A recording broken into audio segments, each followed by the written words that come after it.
Welcome to another edition of the news in Africa and the world. But first, Tanzania has lifted all passengers' flight restrictions and quarantine for travelers from abroad in an effort to revive tourism.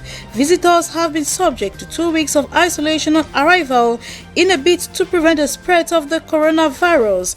Travelers will have to be screened on arrival. President John Magufuli said he has been downplaying the number of cases in the country and refused to release data on infectious persons over 2 weeks. The U.S. Embassy warned of an exponential growth of cases in Dar es Salaam, and Magufuli's critics said he is denying the risks. Opposition MPs have been extremely critical. They are now boycotting parliament after 3 legislators died in the space of 11 days.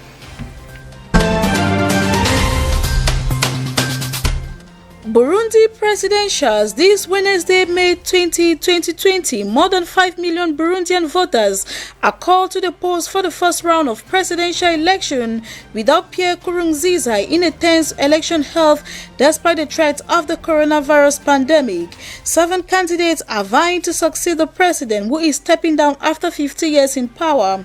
Among these candidates are Evariste Ndayishimiye, candidate of the ruling party, the CNDD-FDD, and his main rival, Agathon Rwasa, former leader of the other Hutu rebellion, who boycotted the elections in 2010-2015, claiming they were not free and fair. Such claims have resurfaced again in the lead-up to the poll, while campaigning has been marred by inflammatory rhetoric and sporadic violence, with opposition party members and civil society groups alleging abuses by the governing party's youth league.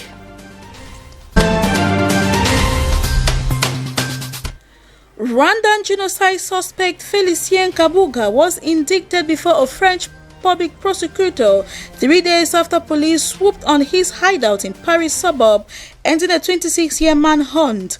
At Tuesday's hearing, which is procedural, the court will set out the legal process before passing the case to investigative judges, who will decide whether to hand over Kabuga to a United Nations court handling alleged crimes against humanity. The 84-year-old is accused of financing Hutu militias that massacred some 800,000 Tutsis and their moderate Hutu allies over a span of 100 days in 1994. UN High Commissioner for Human Rights Michelle Bachelet said she hoped Kabuga's arrest will encourage other states to hunt down other top genocide suspects still at large.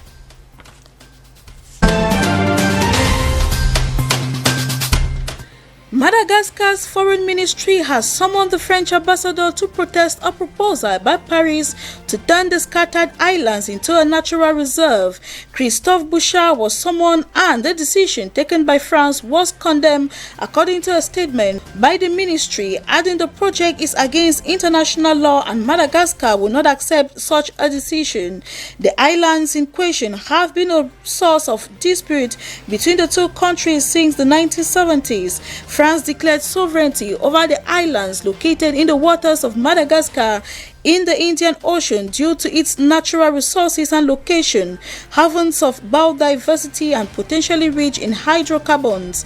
Madagascar claims that since the country declared its independence in 1960, the islands have been their land and that France has acted against international law.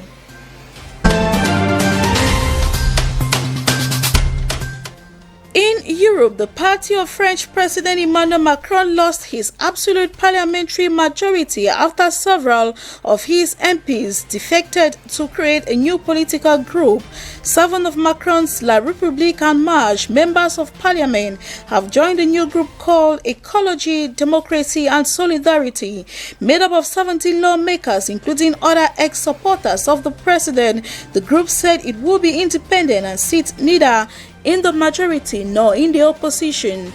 Their decision leaves Mr. Macron's party with 288 seats, one short of a majority in the 577-seat lower house. French commentators said La République En Marche still had the backing of 2 other political allies, the centrist Modem as well as Agir from the center-right, which together make up another 56 seats in the National Assembly. Still in France, the Scientific Council advising the government on the coronavirus outbreak has said it is not opposed to the second round of local elections taking place at the end of June despite the significant health risks brought by campaigning. The panel advised the government to re-evaluate the conditions for the vote 15 days before it is held. They have made strict recommendations on health rules that should be observed during the campaign period and on polling day. French voters went to the polls for the first round of nationwide local elections in March 15, 2 days before the country imposed strict lockdown measures amid the coronavirus outbreak. A second and final round of voting, initially due to take place on March 22, was postponed.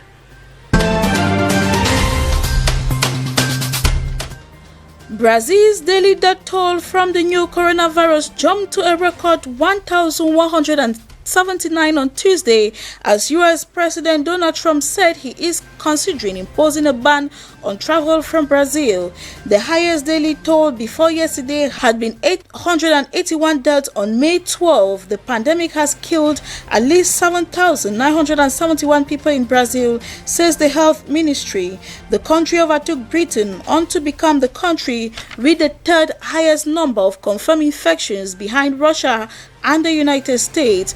President Jair Bolsonaro, an ideological ally of Trump, has been criticized for his handling of the outbreak, such as opposition to restrictions on movement he sees as too damaging to the economy.